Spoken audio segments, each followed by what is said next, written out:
Hello,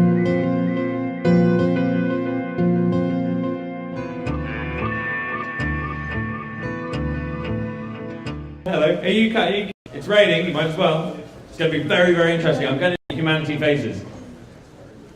No, come on. Okay, alright, fair enough. Okay, so, my name's Dowding. I started a company called Sustaination about a year ago, and it is, as I just said, trying to deal with one of the biggest problems that humanity faces, which is how do we feed ourselves, and how do we keep on feeding ourselves forever really well. And the lovely thing about this is that it's not actually very difficult. We just make it much harder than it should be. So, and I also get quite passionate and pissed off about it all, so I'm going to swear a bit. So this is basically what we do. We map food webs to make it easier for businesses to find each other, connect, and communicate. So all these businesses are trading with each other. This is as far as we've got at the moment. This isn't very far. We've only actually, although we've been sort of going a year, that's a year since coming up with the crux of the idea, evolving it, raising money, doing everything, building things, getting developers, getting better developers, you know, all this sort of starting something isn't hard. But let me tell you a little bit about me and my background first. Because, yeah. So in 2003, something like that, I built this, which is a global risk mapping system. And I was building this for the insurance industry, and Lloyd's underwriters and loss adjusters and people like that, because people come up to them and they say, I've got this pipeline going across somewhere and they have no idea where it is, and they're expected to insure it against loss. And so they then make really uninformed decisions about where's dangerous and why. And so we allow them to put into the map, and then go, well, okay, it's in this area of Colombia, therefore it's probably going to be safe. Or it's in this area of Colombia, therefore it might not be. And adjusting by different types of risk and things like that, so you can see that if it's an American oil pipeline running across Colombia, it's probably going to get blown up. If it's a UN-funded hospital somewhere in Bogota, it's probably not. And so that was kind of fun. And we were building map servers and having to do all the sorts of things there, because this was before Google Maps even existed, so it was kind of, it was cool. It was fun to work on. And from that, I then went on to develop the emergency management system for London. So when something big happens in London, something blows up or falls down, what normally happens is that within one of the 33 different boroughs, people will take responsibility for it. They've got their own emergency service teams, they've got their, you know, they know they take responsibility for their area. But if something big happens, and everyone needs to work together, then they don't have a system, or they didn't have a system for it. And so we built them one. And so you can do things like send out a message. The police can send out a message to the security guards. And they can say, well, look, we've got a suspect package here. And we've cordoned off this area here. When it comes to lunchtime, can you send the people out of your building that way, away from the explosive thing, rather than that way? And then you just design out the problem. You stop there being big crowds that can then get blown up by suspect packages. So, and then it's all about how utility companies can come in and collaborate. So if you've got, let's say they shut down, no, let's say you've got a fire, and the gas station needs to be, and all the utilities need to be shut off in an area. What utilities have been shut off? Who's being affected? What impact does that have on people? Are we going to have to rehouse people because they haven't got any electricity in their buildings? Where's the nearest building that they can move to? How do we get those people there when the transport system's being shut down? How do we communicate that message out to them?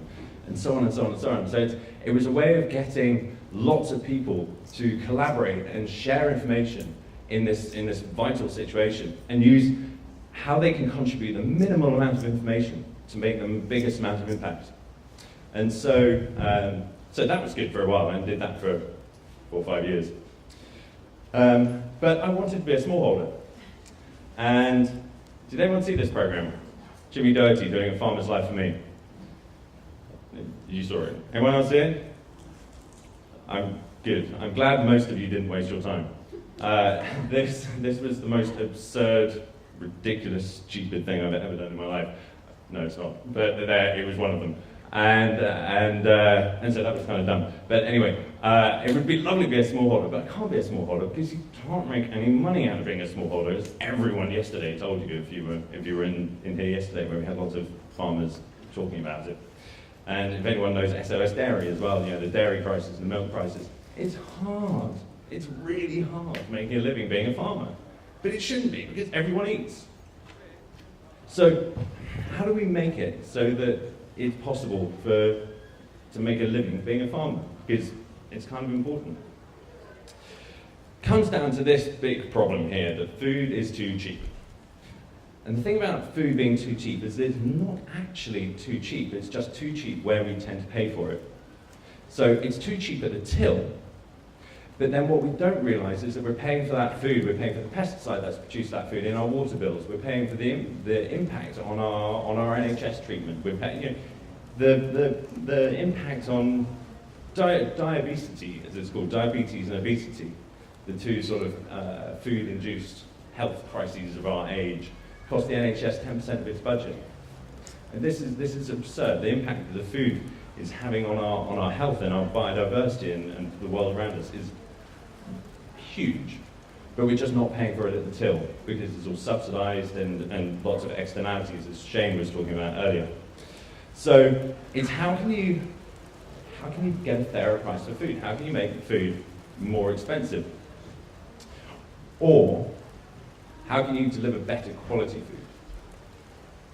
So what does that? In fact, no, hang on, sorry, I've got my slides in the wrong order, or my mind in the wrong order. Here's an interesting graph. Can you see this? This is the retail price of food. And this is the farmer's share. This gap here is just dumb. This gap here is Tesco's, Sainsbury's. This is exploitation. This is opportunity. Because this here, who likes shopping in Tesco's? Who shops in Tesco's? Who shops in another supermarket? Who enjoys that experience? Good, excellent.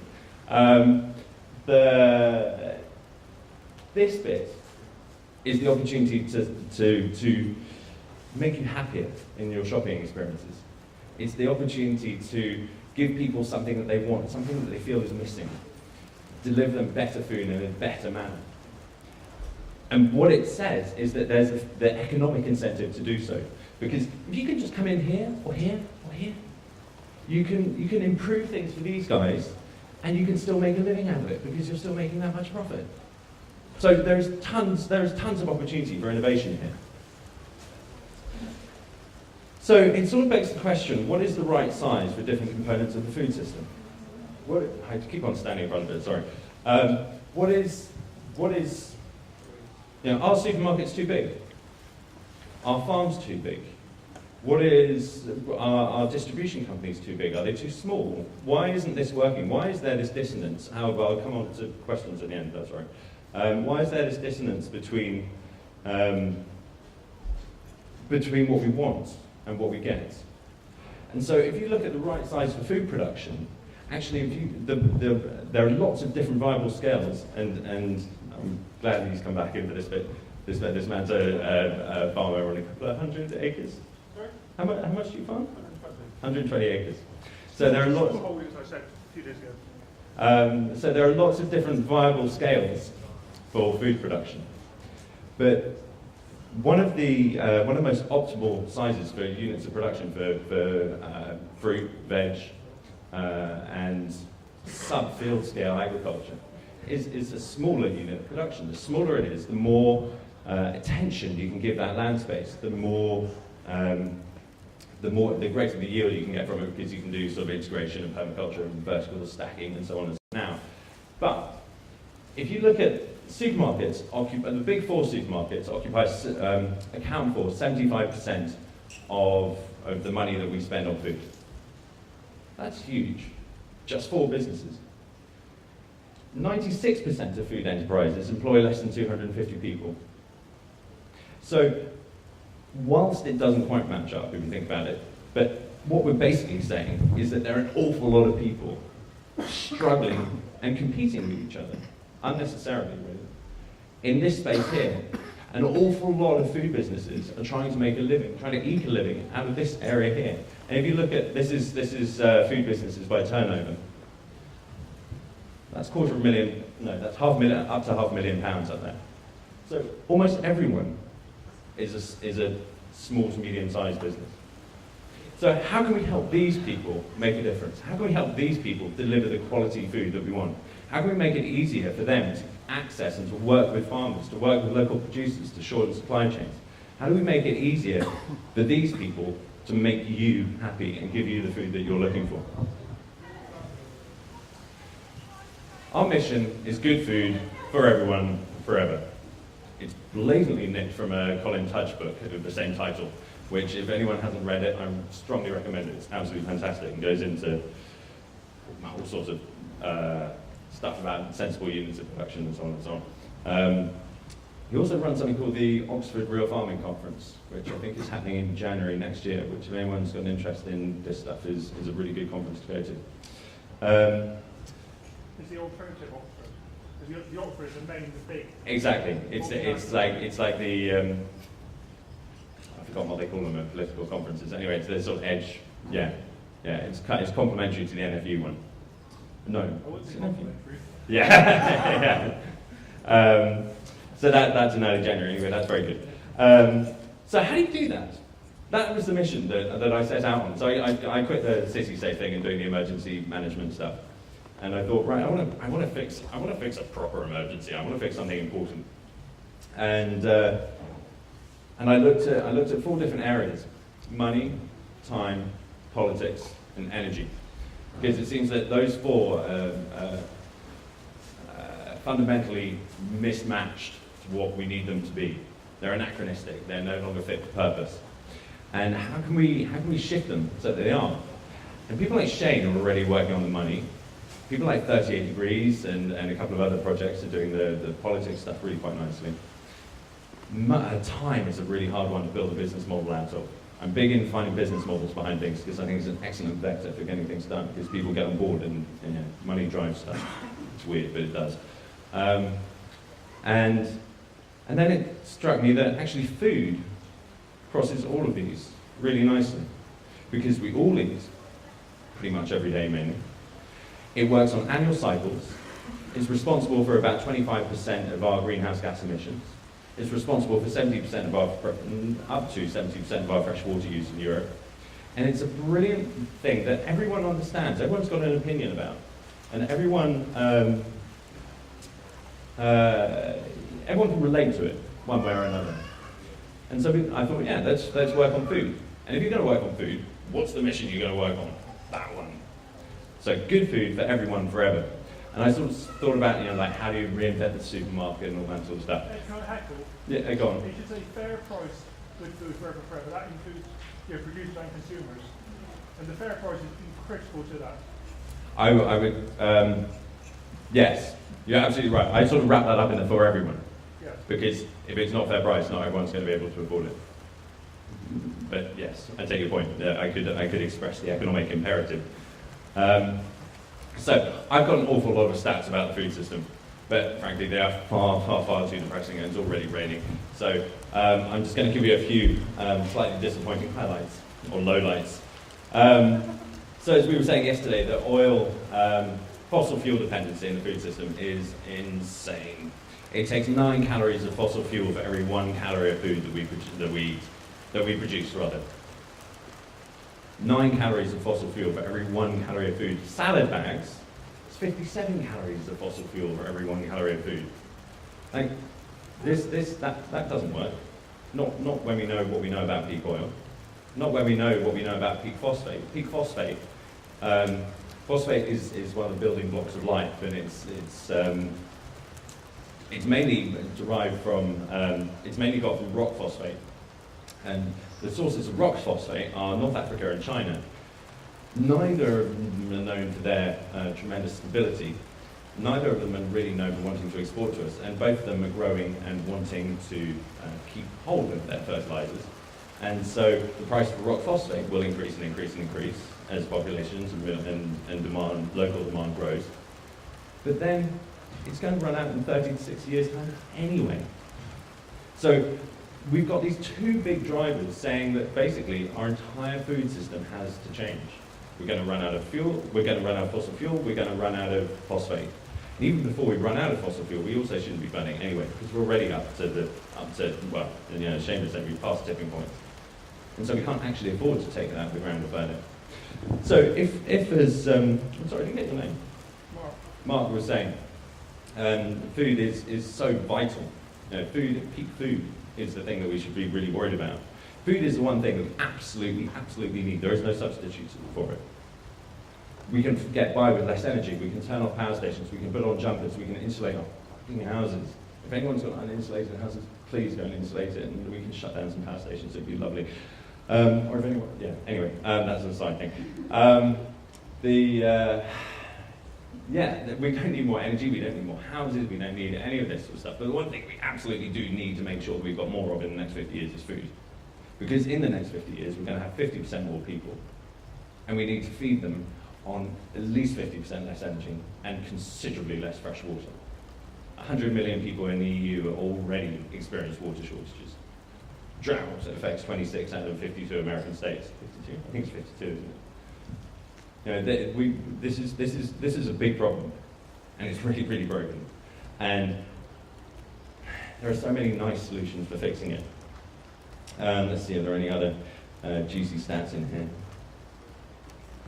Someone recently worked out that the impact of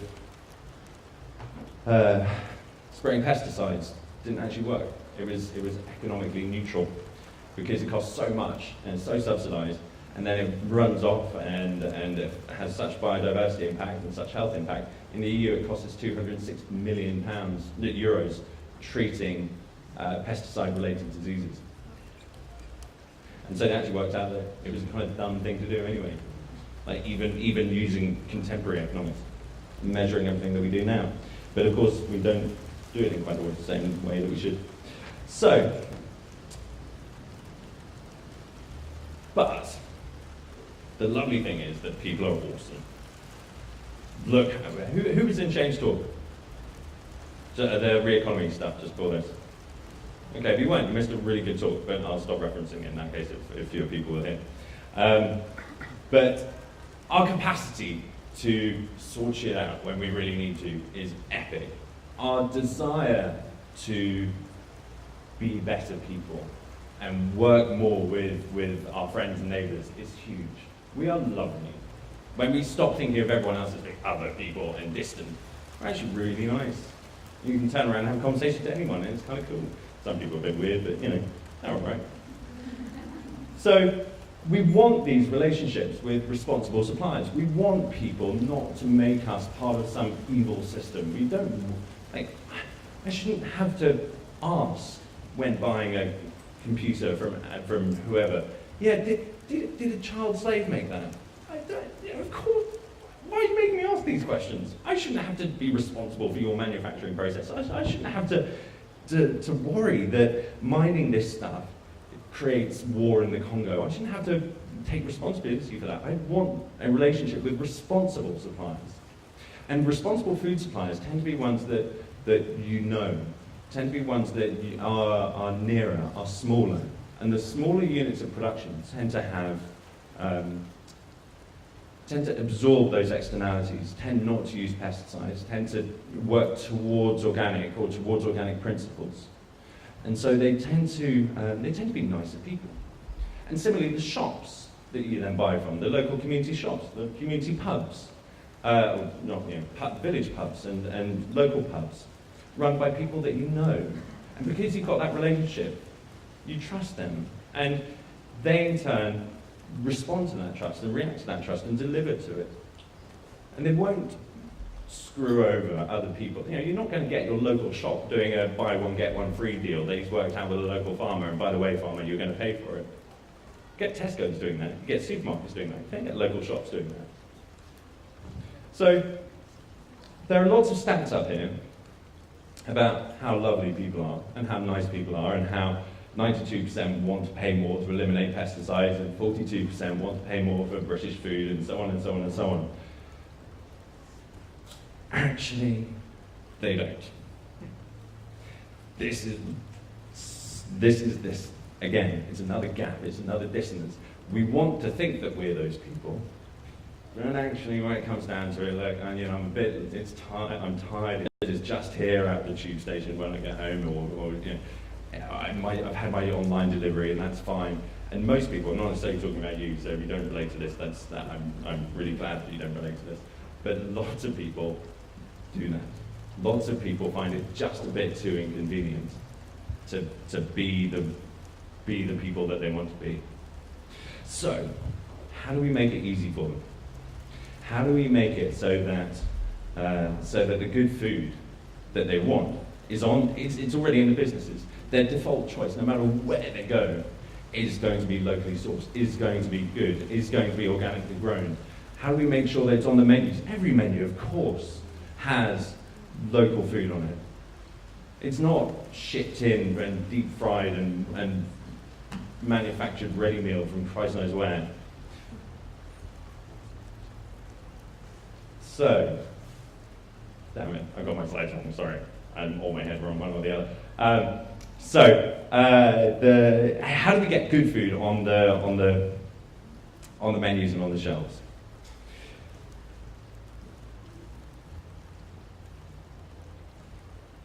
I'm just wondering whether I should do the slide, sorry. Yeah, I'll do it here. Wilbur, just let it wash over you and absorb it all. I'm sure it'll make sense.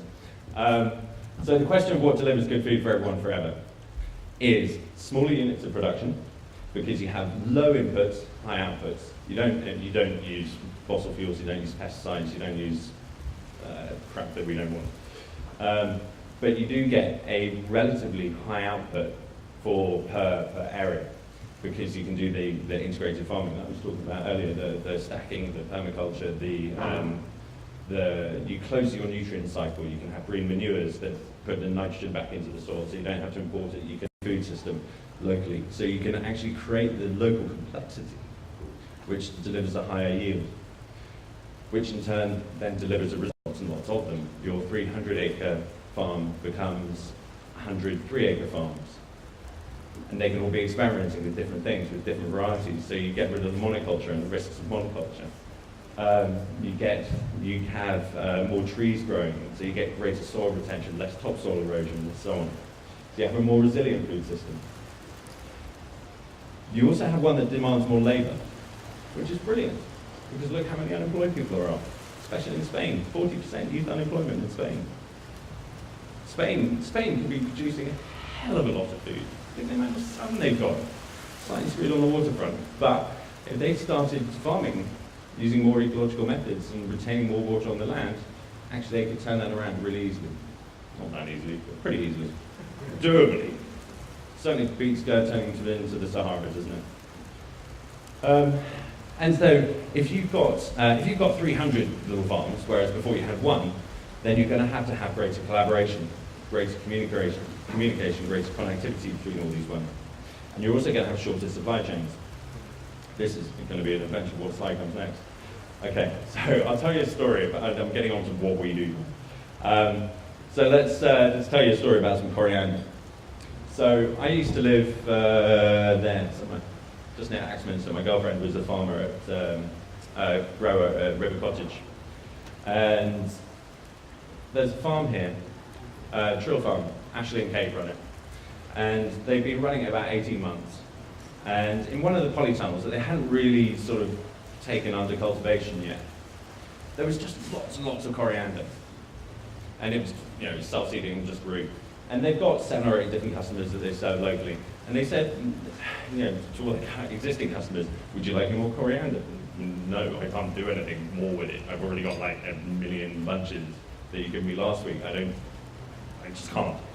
And so there was about £200 worth of coriander there if they could sell it. But who did they sell it to? It's been a long day, it's in the summer, it's hot, they've been working 14 hours, their 6-month-old child is sitting there. So do you really expect them to, at the end of the day, call up all these different local businesses that could be buying that coriander and say, hi, do you want some coriander? who the hell are you? No, I don't. Go away. And make those 20 phone calls until they find the one person that might. Or, there's this guy out here who makes pestos and sauces.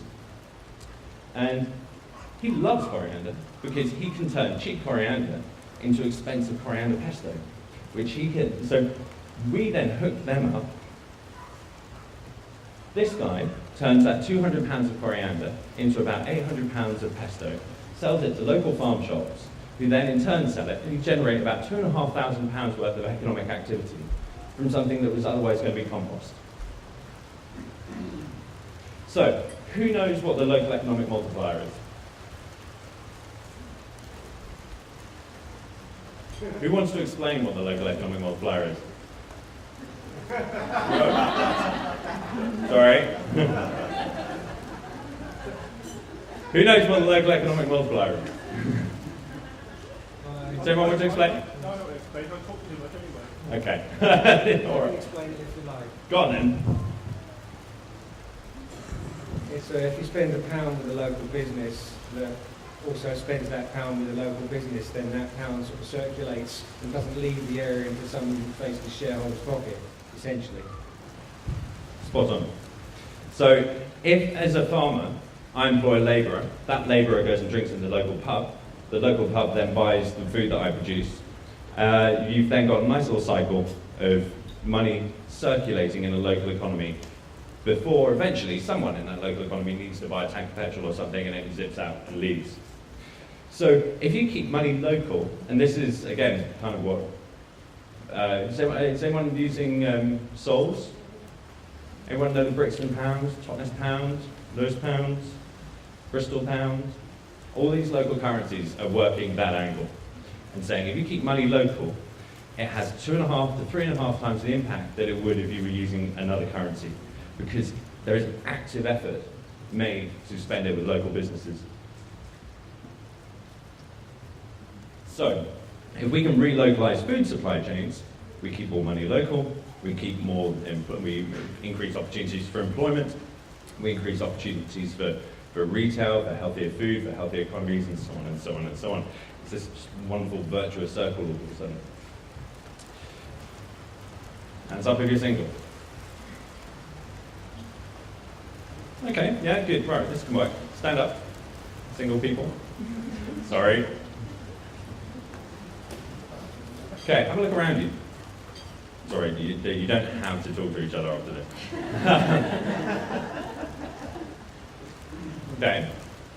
Okay, you can sit down again now. So,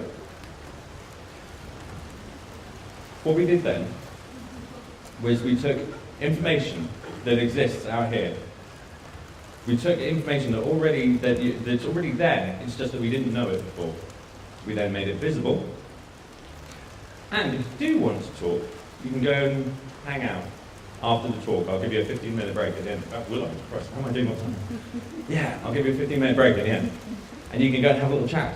And so you've taken information, you've made it visible, you've given the opportunity to communicate, and then you can build relationships out of that newly shared information. That's basically what we do. We're a dating site for food businesses. We say, who are you? What have you got? Who do you do it with? And who might you want to do it with? So it's kind of weird on the end, more like an orgy organising site than dating site.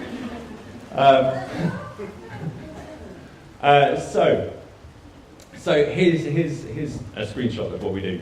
So as a food business, you come on and you say, yeah, I'm a farmer, I'm a pub, I'm a whatever. This is dairy in Wales, and these are the people that they work with. And so you can see that, okay, yeah, this is the kind of company that I want to be working with. These are the kind of people that I want to be trading with. What we do is we say, just to explain the mechanism a little bit, when they create their profile, we then say, okay, who do you trade with? And they say, well, this guy. And then we email that guy and we say, well, Cannon Wen, I'm really proud of the fact that they supply you with milk. Can you just confirm it's true? And they say, yeah, cool. Business link that's socially validated, that's easy to act on, that's free. Yeah, cool. I do buy milk from them. Great. Who else do you trade with? And so we do it virally, so we can say it grows quite quickly. It's also open to public contributions, because we recognise that people want to work with their local communities, with their local suppliers, and we want to support. We don't all want to be smallholders. We don't all want to have to produce our own food. That would be kind of tiresome and boring, but we do want people to supply us with good local food. And so it's a public area where people can come on and say, yeah, that's where my local shop is. That's where it supplies, that's where it gets its stuff from. And so it's a collaborative effort. Of course, as soon as a shop claims its own profile, it can then sort of look after itself as well, just in case anyone knows any shops. But it'd be brilliant if after this you could go and have a look and you can map a few places that you know and add a few places and connect them up and just let them know they exist. And it's also kind of fun to do as well. It's like filling in a jigsaw puzzle, because you go, oh, well, there aren't any connections over here. What towards one over here? So that's this. You can also we can plan groups of people as well. So we can say this is. I did a similar talk at Wilderness Festival a couple of weeks ago, and these were just some of the suppliers. That page scrolls down. Some of the suppliers of Wilderness Festival, which is there. And then you can start seeing, you can then go over and say, well, yeah, that was, the meat that we got from Trudy Farm, that was fantastic. Where else did they supply it? You can click on their profile, and you can see where else you might be able to source that food. This is where it gets really fun. Once we've mapped those food webs, and once we've got all this basically god-awful mess of lines all across the country and all across the world, we can then throw computers at it and throw algorithms at it. And we can say, okay, what can this data tell us? In the same way that Tesco's analyzes and mines all the club card data and then does powerful stuff with it, makes you offers that you didn't even know you wanted before. In fact, I'm just going to take an aside because there's a really interesting story about Walmart. They got so effective at data mining that they could predict when people were pregnant. And they got into trouble because someone said, why have you been sending my daughter these offers for pregnancy, for diapers, as they call them? And it turned out that, of course, she was pregnant. So what they now do is they use exactly the same data, but they print catalogues. And then in the place where people look in catalogues, they put the special offers. So you think everyone's got the same catalogue, but you haven't. You've got one that's targeted just to you and just to what they know about you. So imagine if we can take that same power of big data and mining this stuff. What could we push back? What could we say? We can produce heat maps of produce availability. So we can say, where aren't there enough parsnips? I want to go with parsnips. And you can find the cold spots on the map. Or you can say, I was thinking of starting a farm here. I was thinking of setting up a small holding in this postcode. What could I be doing here? And we can layer it in with different data, different soil type data, for example, and say, well, okay, there's a reason no one grows parsnips here. It's crappy soil for it. So what else could I grow here? What other customers around me are buying food from too far away? Too far away being a subjective term, but who could I be supplying? So, and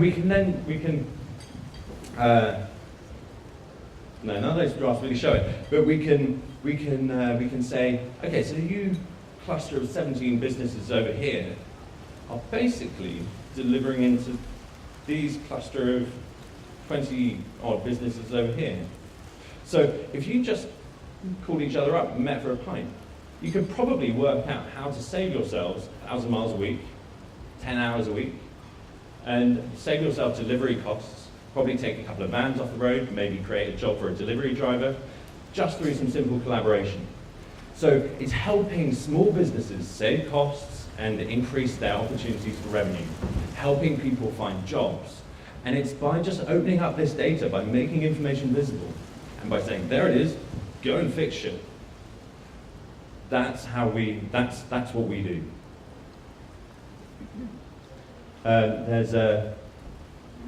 Yeah, you can barely see that. But we can layer in climate projection data as well. So we can say,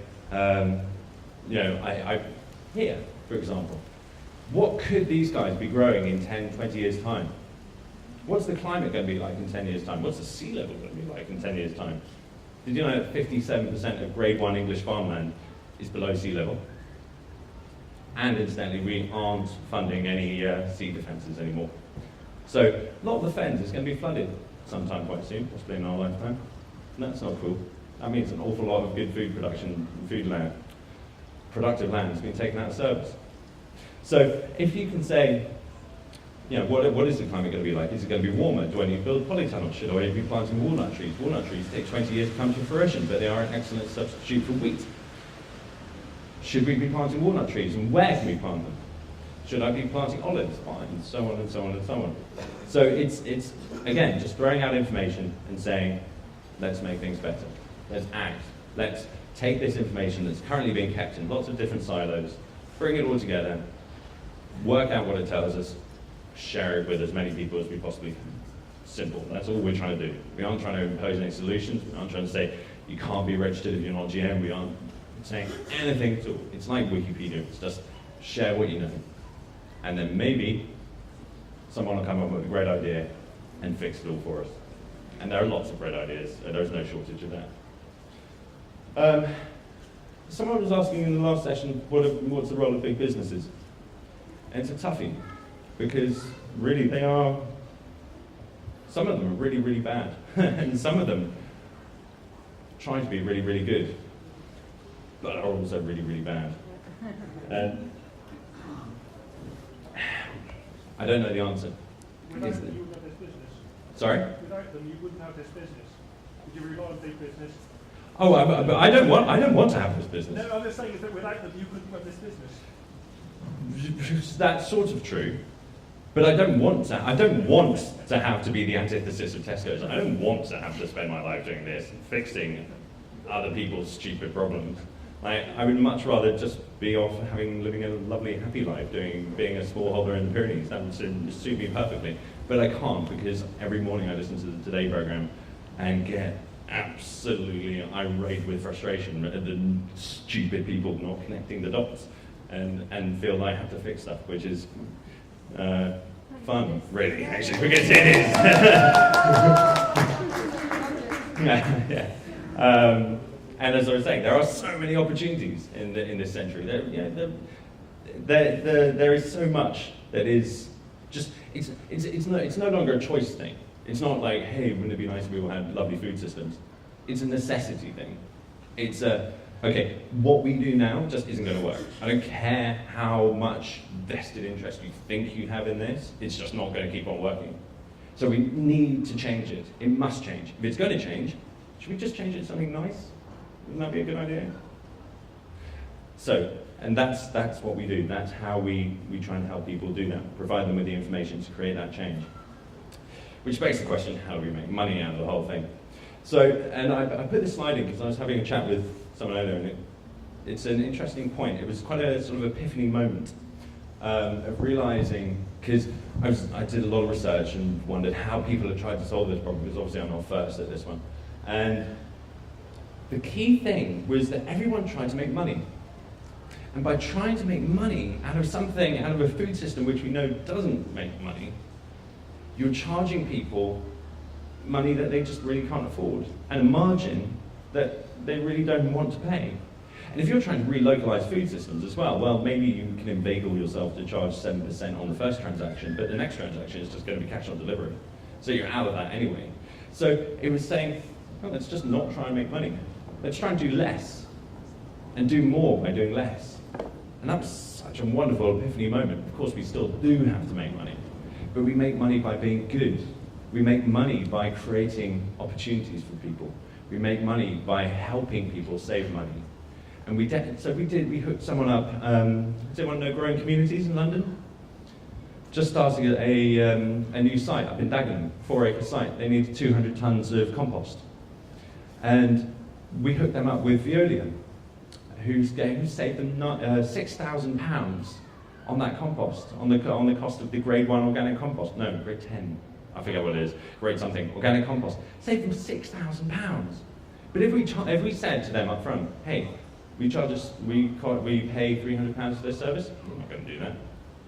That's just a cost they can't bear. But if we can demonstrate to them that we can save them all this cash and start pushing out stories like that, then we can start demonstrating that we are a valuable service. So, this is where we're at now. This has actually happened in about the last 3 weeks. And it's made by people like you, sharing what you know. The site, we've just pushed yet another update to the site, and it's actually the point where I'm not entirely ashamed of it now. And it does more or less what I wanted to do, and it looks more or less how I want it to look. We've got a long roadmap of things ahead that we need to do, that we're going to be working on. But we've won £25,000 from Ordnance Survey. We've recently got some angel investment. We're apparently one of Europe's top 100 hottest startups, according to Wired magazine. And so this is just kicking off. This is just on the cusp of, we hope, going viral. So if when you get home, you could, well, tell people about it. Who's in a transition town? Who's mapped food webs in that transition town?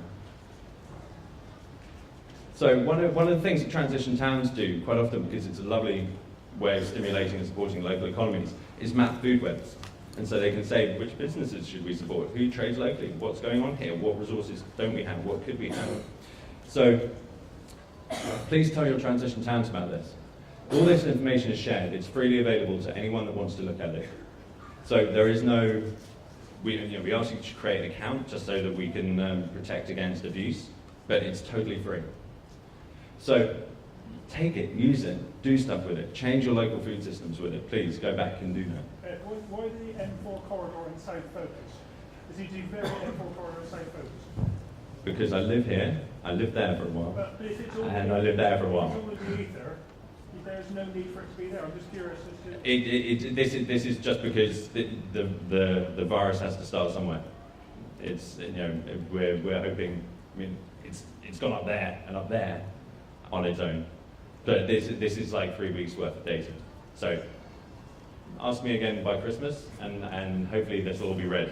And in fact, not just this will be read, but maybe some bits of America might be read, and Africa. And we're hooking up with Cafe Direct as well.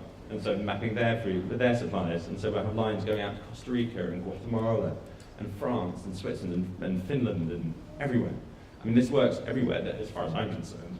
From a programming point of view, that's just a coordinate and another coordinate and a line between two coordinates. I don't really care where it is.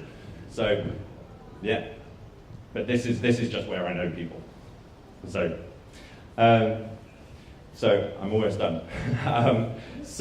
I guess the thing that I want to say is that sustainable often means radically different, because we need radical innovation, because we've got to change the entire food system. That's big. That's really, really big. That is the biggest challenge that humanity has ever faced, basically. In the next 40 years, we need to produce as much food as we've produced in the last 8,000 years. So since the dawn of agriculture, we've got to produce as much, in your lives, we've got to produce as much food as we've done since the dawn of agriculture. That's an epic challenge. And also an epic opportunity. The solutions that we need, and this doesn't just apply to food, but the solutions that we need are mainly social. We aren't technical, we don't have a food problem. We've got we don't. Last year we produced enough food to feed 13 billion people. There are only 7 billion of us. So many of the problems that we're looking at have social solutions. It's the social models. And every single day we wake up and we co-create our world and we choose how we want to live. And every single day we have the opportunity to change it. Just go, yeah, you know what? I'm not going to do that anymore. I'm going to do that. I'm going to buy from that local shop because I know that £5 I spend there is A, £5 that I haven't spent on petrol getting to that out-of-town supermarket, and B, going to turn into £15 due to the local economic multiplier. Awesome. That's what I'm going to do. And the tech... You've got all the answers, haven't you? No, but I'm doing the presentation. I'll come on to questions in like 2 minutes, I promise. And tech serves to make socially radical solutions attractive. So please get involved, fix stuff, and go to Sustaination, and please contribute and share what you know. So.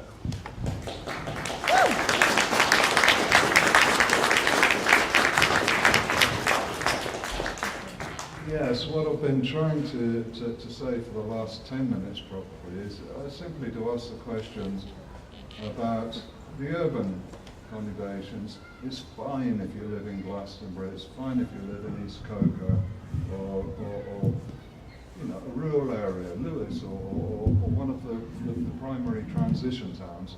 It is fine. But if you live in an urban situation, how do we actually get from wicked Tesco, Sainsbury's to being locally sustainable without going cannibal? I'm looking. Oh, there you are. I was looking when I was looking around. I was looking for her. Urban harvester. Would you like to answer that one? Or would you like to have a crack at answering that one?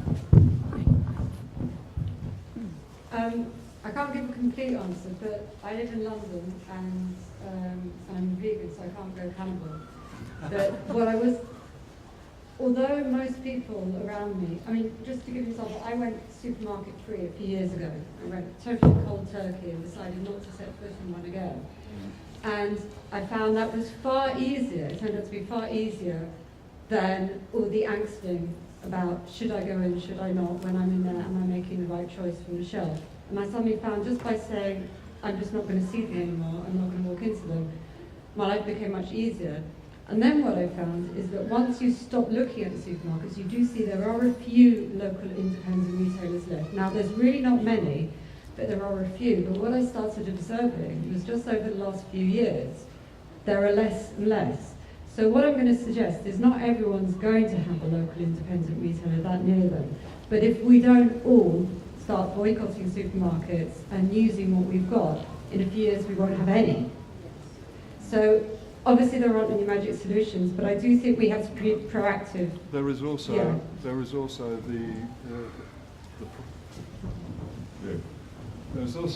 a problem with people who just don't have enough money to go into the better quality shops. So if That's a big sorry, problem. go on. Sorry, I don't want to take over, but I mean it's a little bit of a myth promulgated by the supermarkets themselves that they are better value, and all the research, you know, by NEF and people like that shows that they're not. Even I was living in Spain, and even in Spain on the national news they would come out with surveys once a year saying, yep, it's official, it's cheaper to buy your fruit and veg at a market, local market, than it is at a supermarket.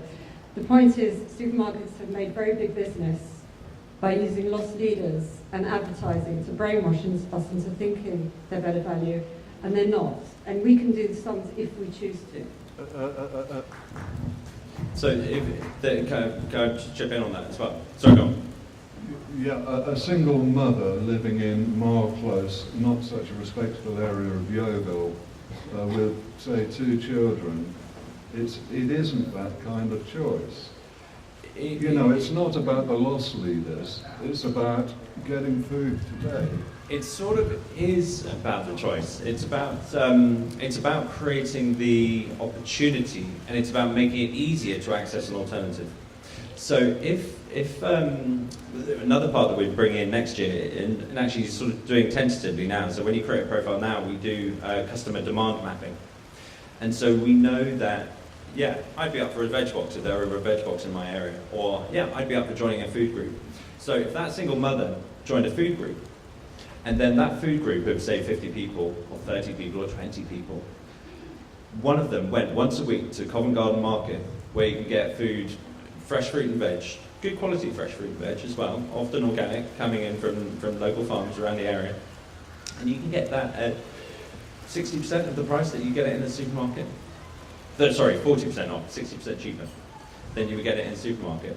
So with just a little bit of collaboration, you can get people together and you can get much better quality food at much better prices.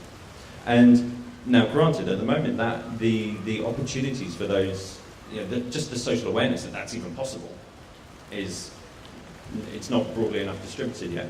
And it's also not easy enough to join a food group, and there aren't enough food groups, and so let's go and make them. If you're not in a food group, if you want to be in a food group, make them. It's easy. It's just a case of saying, hey, we'd like to get some cheap food with me. Who's got a van? Cool, let's do it.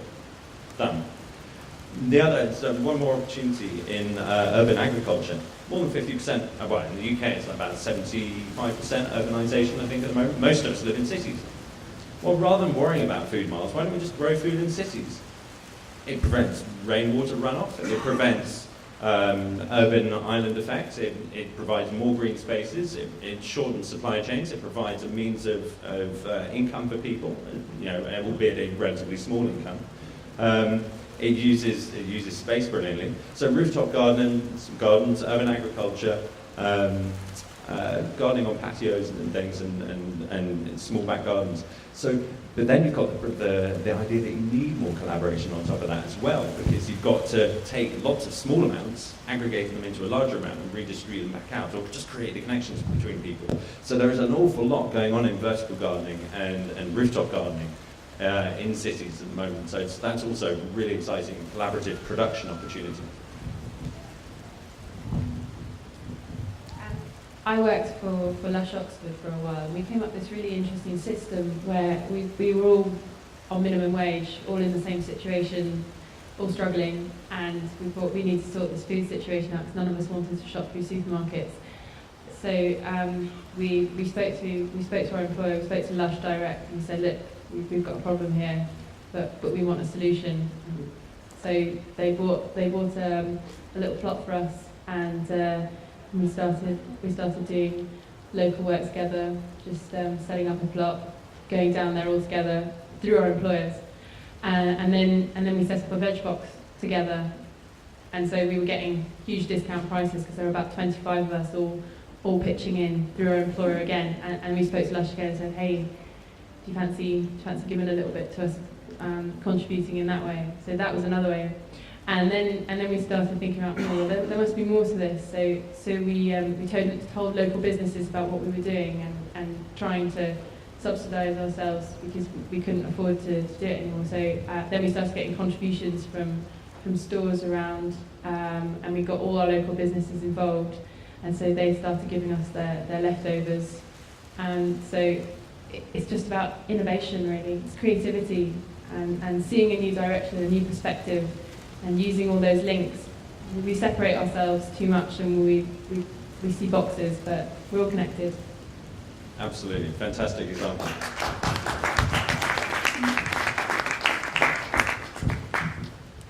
Well, it's just about what I was saying before about not, for example, a single mom not being able to afford buying decent food.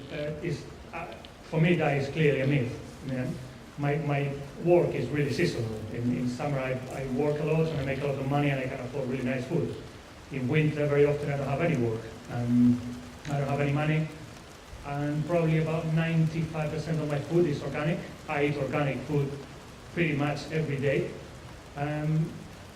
But what you can't possibly pretend is just eat organic food, eat organic tomatoes in January, for example. I spend all winter eating celeriac, parsnips, potatoes, and carrots.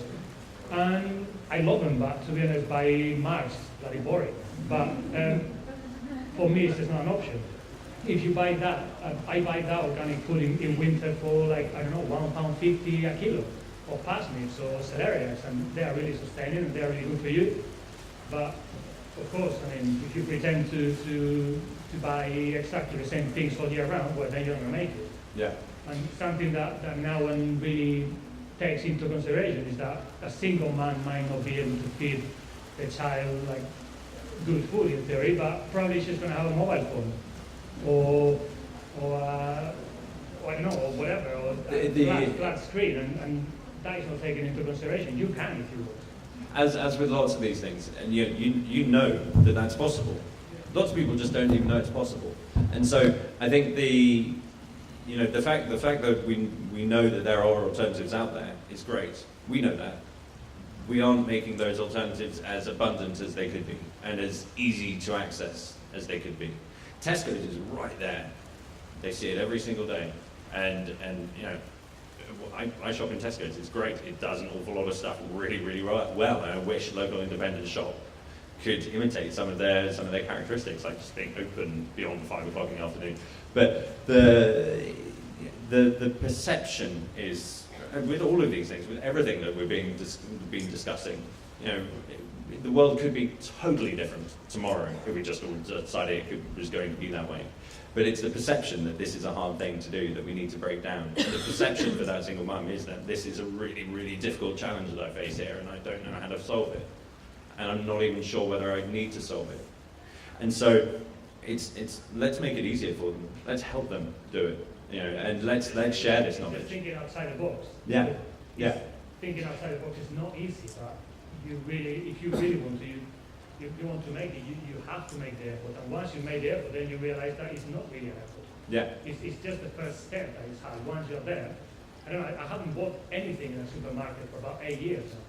And I live in a pretty remote place, and occasionally that means not having dinner. Well, I'd rather not have dinner than just have to go to the nearest Sainsbury's and buy there. I just don't do it. Can I just put in, I hate doing this, but putting in a slightly good word for supermarkets. That it's what you buy at supermarkets that's the problem. They are fantastic for loo roll and toothpaste and, hell, even some organic food. But they are fundamentally they're bad. But I just thought I would put in the slightly contrary side that they are really good at doing what they do. And that's let's learn from that and let's mimic that and then do it well, do it better. We just have time for one more question or comment now. So, Thank you. God, how can I squeeze it in? Shame on you for saying this word supermarkets, because one of the things I was going to say is if you want to know if any child's blood has gone into your mobile phone or if there's, how much slave sweat has come into your cornflakes, use Ethical Consumer, which is a well-established organisation with free information on their internet website, analysing the ethics of all the product, just about any product you can think of, from mobile phones to orange juice. They have nothing good to say about supermarkets, including the loo roll. And I also suggest you read Joanna Blythman's Shopped, and I dare anyone to set foot in a supermarket to be able to after they've read that. But what I was going to say, sorry about ranting, was first of all, are you linking up with, for example, Big Barn, Big Barn, for people who don't know it? Big Barn's a direct-to-consumer site where farms can put their stuff for sale. And Flavour Box and Love Your Larder and many of the other ones that are complementary to it as well. Yeah. So anyone can come in and use this data. Early next year, we're going to have, middle of next year, let's be more realistic, we're going to have a public API which helps geeks integrate stuff. And so that is a wonderful opportunity for things like that, and being able to pull out and go to other people's profiles and things. I'll try and say this very quickly, but one thing is, I want to pick a hole in the myth about the single mother who can't get to the local expensive health food shop, is that, well then, let's leave her to shop in Tesco's, but let's not hide behind that as the reason why we do. And if every single person who could boycott supermarkets and could shop local and could do these things did it, we wouldn't have a food problem, all right? Because it's like the old, oh, you're a vegan, what would you eat on a desert island? I'm not on a desert island, and when I'm on a desert island, I worry about it. And people hide behind these, people make fogs out of mythical statistics, and they hide behind it. And really, if you make the right decision and do it, and you set a good example, like when you go out here today and decide never to set foot in the supermarket again, these things will inspire other people, and you'll be doing the right thing and pass it on.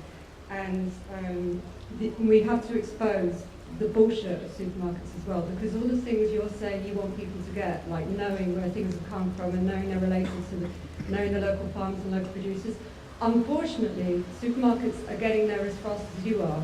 And if you go into a supermarket, so I'm told, you will see a nice big poster of the happy farmer supplying the food, and you'll see how local something is and all this stuff. And the thing is, it may be bullshit, but they are persuading their customers that they're doing the right thing already. Yeah. So unfortunately, you actually have to, you don't just have to show the good stuff, you have to show the dirt on the supermarket. Yeah.